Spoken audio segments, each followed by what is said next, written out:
Good morning, everyone. Thanks for joining us for North Dakota Today. I'm Lisa Vidal here with, Kyle Emanuel. Hey. Hello. Thank you so much for, I stole him, okay? Because it was just announced Kyle is joining our broadcast team. You're going to be doing some Bison football with us. Yes, I am, and I'm excited to be here too with you, co-hosting. I know I have some big shoes to fill, Chris being gone, but I'll do my best. So this is not really so unheard of. A lot of athletes, pro athletes, they retire from the game, but then they go to TV. I mean, they maybe don't always go to North Dakota Today, but, talking Bison football and helping with our broadcast, is that something that you thought of even when you were still playing might be something? I don't think so, no, definitely not. Definitely not growing up. Probably not even in college. When I got in the NFL, I started doing a little bit more of it, did a weekly radio show. I really enjoyed it, and when you get done, you kind of try and find a new passion, right? And I love talking about sports. I love being around it.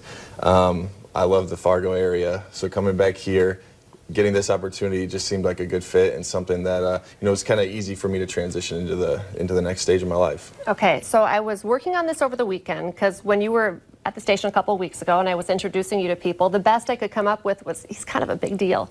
Like, I don't know if they can put that on your card, that he's kind of a big deal, but in case people are not, big sports fans or football fans who watch this show, I'm too often accused of talking about Bison football too much. That's okay. That's okay. Yeah, can you really complain about that? No. Well, I won't. Kyle played for the Bison football team, and I wanted to see what you looked like when you first started. And we pulled this up earlier. I put this in the rundown. Yes. I called it Kyle Babyface. Look at this. So you were probably how old? I was probably either 18 or just turned 19 in this photo. I think I look pretty good, though. I'm a young stallion. I don't have the facial hair anymore, or back then. I know. I say, look at that baby face, but then look at your neck. But my goodness, yes. You were still an animal back then. I came into college probably around 225, and I very quickly was 240 or 235. So the neck kind of expanded, but yeah, look at that. Long time ago. Doesn't seem like that long ago, though. And really, I thought, if this is a baby face, maybe we should show you the actual baby face. Oh, look at that. That goes back a few years. There's the real baby. That's what happens when you have an Instagram account. I know. I might be less weight here than when I was born. I was a large baby. 10 pounds, 14 ounces, actually. Are you serious? 10 yeah, pounds? that's kind of my your fun. Mom. I know. Oh. Well, my brother was even bigger. But what? Is he a football player too? In high school, yeah. But that's kind of my fun facts for people when I'm talking to them. 10 pounds, 14 ounces? I was not small. Nebraska. Corn-fed, yep.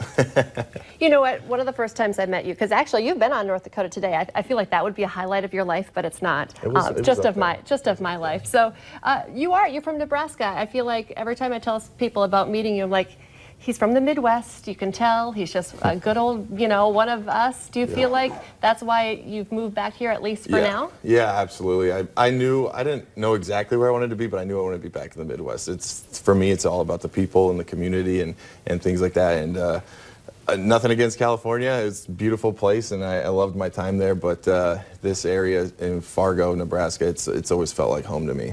And we're going to get to some Chargers video in a little bit because you did play 4 years in the NFL, which is kind of what goes along with he's kind of a big deal. But Bison fans here are just crazy. We cannot get enough of our Bison players. And I had Dave Spofford, one of our broadcast team members as well. I said, could you get some video of, Kyle for us? And my goodness, like the highlights, if we were listening to this, it was just your name. Did he say you had 3 sacks? Back in the glory days, I think I might have had 4. I had 4 in the game. I don't know if it was all in the first half or not, but it's always good to have probably the best game of your career against South Dakota State. So, yeah, that's up there. I mean, obviously the national championships, but that was up there for one of my favorite games for sure. So you do have a few rings, right? Tell us, can you recap your career at NDSU? Oh, it's hard to do. It's an amazing journey. I came in, like I said, as a 225-pound linebacker. We recruited a bunch of them. Grant Olson, people might remember that name. He was the same position as me about 3 days into my career. I switched positions. I become a defensive end, kind of get some injuries. I redshirt my first year. There's obviously a big turnaround. We go from 3-8 to, I believe, 9-5, 9-4, win a couple playoff games.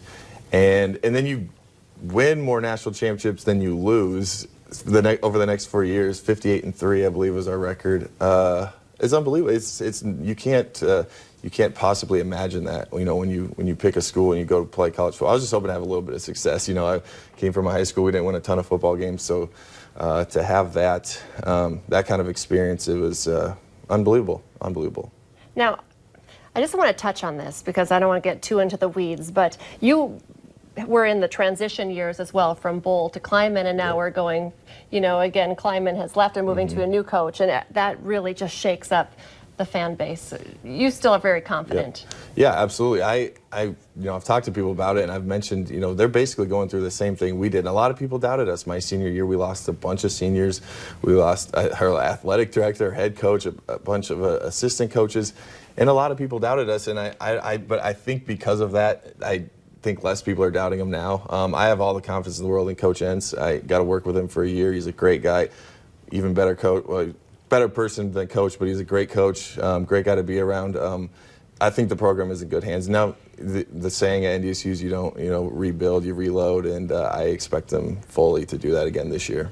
Okay, well, your career at NDSU was incredible, but you went on to the NFL, which is like really, has that sunk in? I mean, you did 4 years, but that is like the top of the top there for you. Yeah, it was, again, it was probably something I didn't really imagine would happen. It wasn't necessarily my ultimate goal, but when you have a chance like that and to compete with some of the best out there, it was it's something you can't pass up. And I'm so thankful for my years in the NFL and just being able to be around a bunch of good people. And I still think back to, just where I came from and being from Schuyler, Nebraska. And I was actually in Schuyler the day, I heard I got drafted. And it's crazy. Football, not only in the NFL, but in college as well, awarded me a lot of opportunities that I wouldn't have had otherwise. And just, again, very thankful for that opportunity.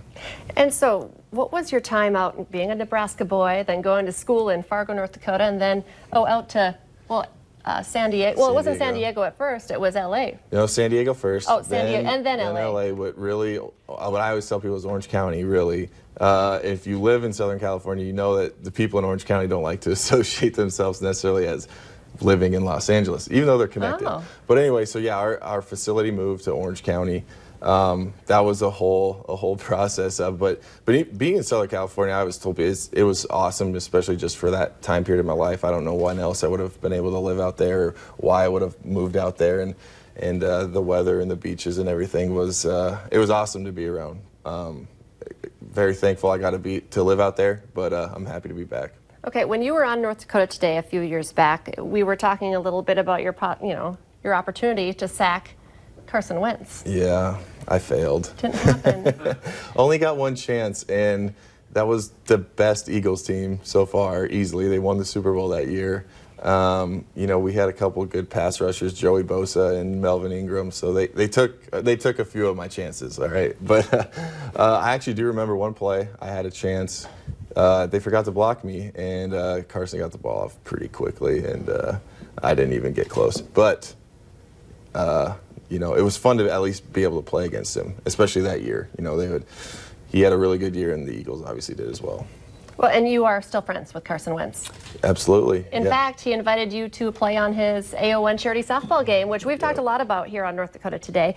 And let's talk about that. What do you know about the game? Is this Wednesday? I think there are still tickets available. This Wednesday, right? I believe so. Last I heard, there's still tickets available. It's going to be at Newman Outdoor Field up on NDSU campus, and there's a roster. We got a couple. Your team studs. Defense? We do. I'm team defense. We have a lot of good former athletes. I would say we have a couple guys that are limping around, but I think they can still swing a bat pretty well. So we got to find our positions, but I'm pretty confident in team defense. It's going to be a good time. I mean, I know Carson's done this obviously in Philadelphia with with the Eagles teams, and it's always been a good time. I think it's going to be fun. I think we'll try to entertain the people a little bit, and hopefully we'll come out with a win. And some good names there on team offense too. Are you going to trash talk them, or? Oh yeah, I haven't even studied their roster too much, but I think it's a good balance. I think so. Cole Davis actually helped. I think he helped put together these rosters. He was kind of organizing us, so I think he did a pretty good job. Doors open at 5, home run derby at 6, the game's at 7. How are you going to do with the home run derby? Well, I'm Have you let swinging for the yourself fence. go since you quit playing? Do you have any upper body strength? I was just wondering. Wow. Yes, I think I do. A little bit. I've actually been hitting in the batting cage. Oh, which you've is been kind of practicing. embarrassing. I bet you're not alone. I've changed from professional football to recreational sports, and now practicing softball and golf and bowling. So. And bowling. Yeah, we got to. All right. Well, we have a great show planned today. A lot of Bison-themed interviews coming up and so much more. Stay with us. Coming up next, however, we're going to be talking to a former Miss North Dakota that continues to inspire.